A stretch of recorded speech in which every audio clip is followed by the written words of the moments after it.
hoje o prazo para a declaração do Imposto de Renda 2024. Aqui na Baixada Santista, aproximadamente 10% dos contribuintes ainda não acertaram as contas com o leão, e quem não entregar a declaração a tempo está sujeito ao pagamento de multa. E quem vai dar todas as orientações para quem deixou de atrasadinho do último dia é o Misael Turquete, que é contador e está aqui no estúdio. Boa tarde, seja bem-vindo. Boa tarde, Luciana, e a todos que nos ouvem.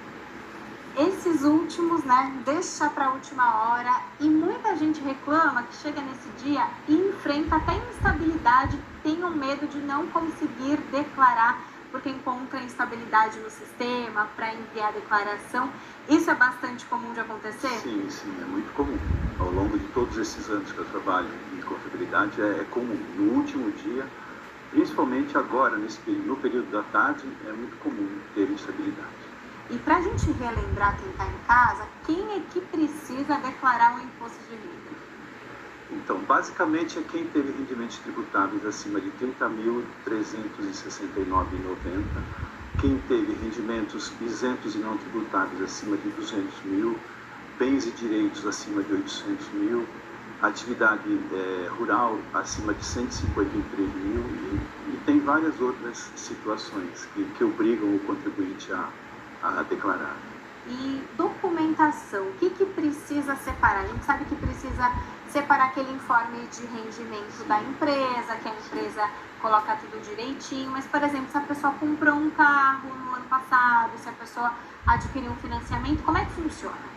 Então, Luciana, o ideal é que a pessoa traga toda a documentação, informe de rendimentos, despesas médicas, despesas com instrução, a variação patrimonial, que é o que você está se referindo, é uma coisa muito comum. A compra e venda de imóvel, compra e venda de carro. O carro, por exemplo, não dá ganho de capital, então não é tanto problema, mas apartamento, existe a possibilidade de haver ganho de capital. E se houver ganho de capital, o contribuinte tem que fazer o DARF e recolher. E para quem não declara, o que pode acontecer? O que implica na vida da pessoa, além da questão de multa? Sim. Então, ele vai ter dificuldade, por exemplo, na movimentação bancária, ele não consegue movimentar, tirar dinheiro, não consegue fazer financiamento, cartão de crédito ele não consegue. Por exemplo, se ele precisar renovar ou regularizar o passaporte, ele também não consegue.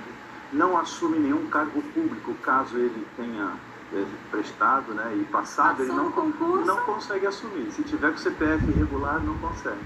Na sua experiência de anos já trabalhando com imposto de renda, sempre tem quem chega te mandando mensagem no escritório no último dia, como por exemplo hoje? Hoje já chegou um senhor pedindo para eu fazer o imposto dele e da filha dele. Olha a cerveja pesada, a cerveja que incha! Amigão, me vê uma! Nossa, isso é top! Pô, Juninho, cerveja amarga na praia? Ai!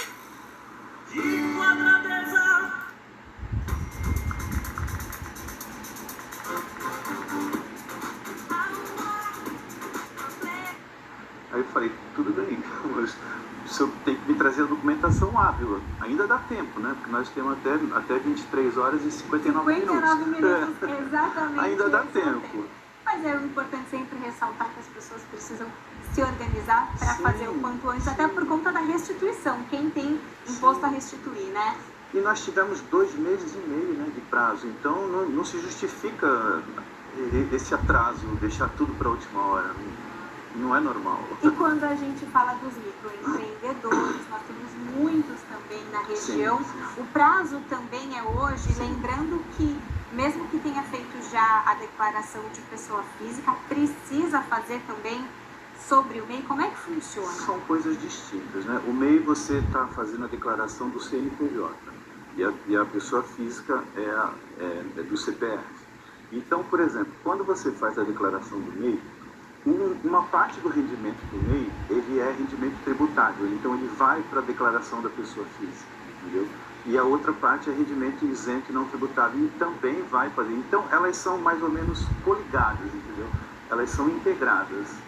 Já é a última informação da Receita, o balanço de 11h47, que 94% dos contribuintes que precisam declarar, tanto na Baixada e no Vale, Já fizeram. Então, o pessoal fez a lição de casa, sobrou pouquinho, é um bom número? É um bom número, sim, é um bom número. Eu tive poucos clientes que não apareceram, que não vão fazer a declaração. A maioria, a sua grande maioria já fizeram. E quem não fizer, quem atrasar, por exemplo, o que precisa fazer logo após para evitar todos esses transtornos que você mesmo disse? Então, Luciana, se ele for um contribuinte obrigatório, né, que ele se enquadrar naquelas condições que eu falei anteriormente, ele vai, primeiro de tudo, se ele não entregar até hoje, ele vai pagar multa. A multa mínima é R$ 165,74. E a multa máxima pode chegar até 20% do imposto devido, que às vezes se transforma num valor substancial. Então, tem que fazer a retificação. O ideal é se não conseguiu juntar toda a documentação, entrega, escolhe o modelo adequado e depois nós fazemos uma retificadora. Obrigada, viu, pela sua Pois não. participação e por todas as informações. Obrigado.